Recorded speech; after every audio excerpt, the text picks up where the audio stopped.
सुबह की पहली किरण ने गांव को सुनहरे रंग में रंग दिया।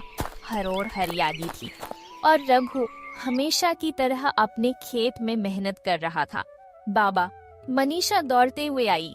हाथ में टिफिन था और आंखों में प्यार। रघु मुस्कुराया। वो जानता था कि मेहनत से बड़ा कोई वरदान नहीं।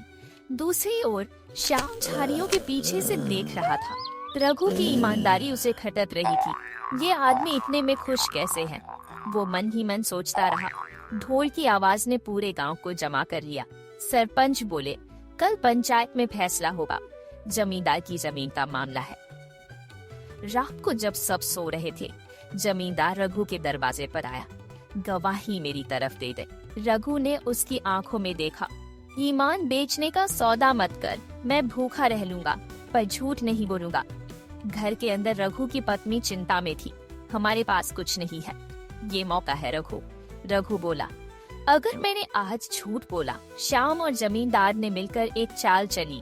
अगर रघु सच बोले तो उसे झूठा साबित कर देंगे। अंधेरे में झूठ पल रहा था, लेकिन सुबह दूर नहीं थी। गांव के पेड़ के नीचे पंचायत बैठी थी। चारों तरफ भीड़, बीच में सरपंच और सामने रघु खड़ा था अकेला। पर अडिग सरपंच ने पूछा, क्या तुमने देखा है वो जमीन किसकी है? रघु ने सीधी नजर से जवाब दिया, हाँ, वो जमीन गरीब किसान की है। यही सच है। जमींदार आग बबूला हो गया। ये झूठ बोल रहा है। गांव वाले सन्न रह गए, पर रघु की आंखों में डर नहीं था। श्याम उठा और बोला, मैंने देखा है, जमीन जमींदार की है।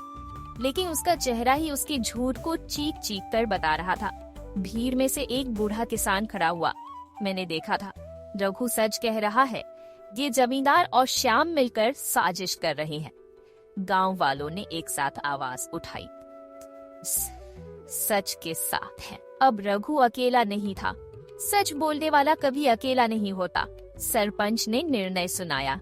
रघु ने ईमानदारी दिखाई है और हम सब उसके आभारी हैं। झूठ को गांव में कोई जगह नहीं मिलेगी। गांव वालों ने मिलकर रघु को एक नई जमीन दी। उसे कुछ नहीं मांगा, पर उसे सब कुछ मिल गया। सम्मान, पहचान और नया जीवन। मनीषा अब स्कूल जा रही थी। कंधे पर बैग, चेहरे पर मुस्कान, और दूर खड़ा रघु देख रहा था, गर्व से भरा हुआ।